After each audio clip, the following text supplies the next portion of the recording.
of how he brought me. I know somebody else that had a scar. Jesus, when he appeared to his disciples, we always look and teach this like Thomas was doing something wrong, but Thomas wasn't real. Thomas saw this man and hold still in his hand, who he saw crucified, who he saw go through something and make it out of something he never saw anybody else make it out of. And yet he said, can I touch your scar? Because he understood his power in his scar. His power in your scars because the story they tell.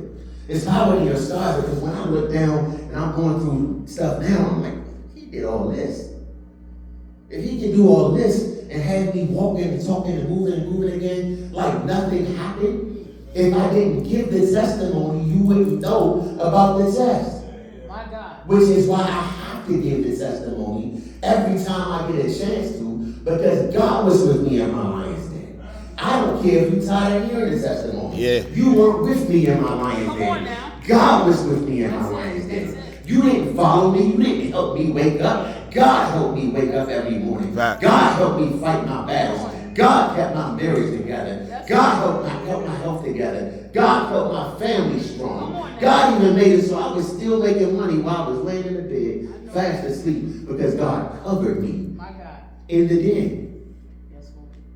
And we look at this precedence in scripture for this in Proverbs. You see where God said, where it says, when a man's ways please the Lord, it will make even his enemies be at peace with him. Darius wasn't really his enemy, but Darius made this decree that was intended to eliminate him. But it didn't eliminate him, it eliminated the ones who spoke the decree. There's the same, I went through something recently where somebody was saying something about me. It wasn't true, and it hurt my heart that it was happening.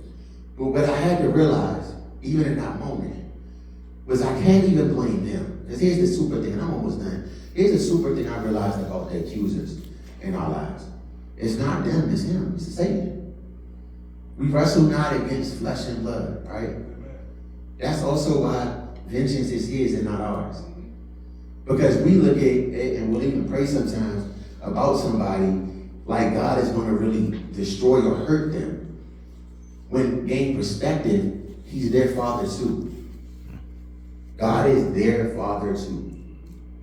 It would be like you having a sibling and your parent choosing, oh, he upsets you, I'm going to kill him, your brother, my other child, because he upset you, that child. We can't, as a human, even understand that perspective because that's the God perspective. That's how God is looking at the situation. And until we get out of our feelings and our own perspectives, we won't be lifted out of our lion's den. Because we'll be sitting here thinking that something is a curse when it's a blessing. Jesus. We'll be sitting there thinking that the separation from the person, place, or thing is the curse when the separation is actually the blessing. Wow. When the separation is actually the blessing.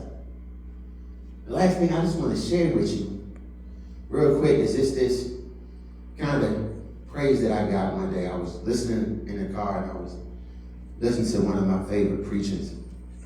This guy's super spiritual, super winning. His name's Curtis Jackson. And Curtis Jackson has this song, I'll get 50 Cent. Curtis Jackson has this song out.